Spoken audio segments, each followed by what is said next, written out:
যার মা নেই সেই বুঝে মায়ের কতটা কষ্ট। তাই নুসেবা আজকে অনেক হাসি খুশি, কারণ নুসেবার বার্থডে।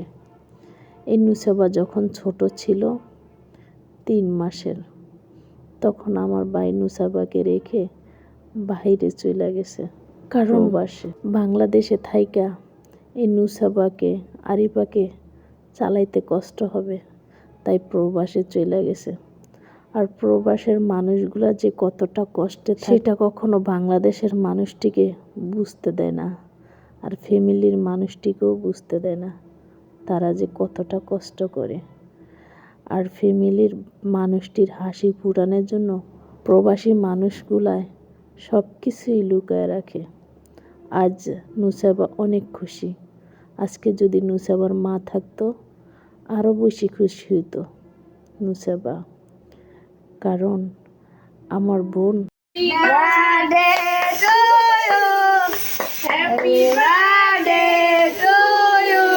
আজকে যদি এই নুসেবার হাসিটা আমার ভাই দেখে পাগল হয়ে যাবে, কারণ নুসেবা হাসিটা দেয় একমাত্র যেন আমার ভাই পাগল হইয়া তার জন্য সব সময় থাকে।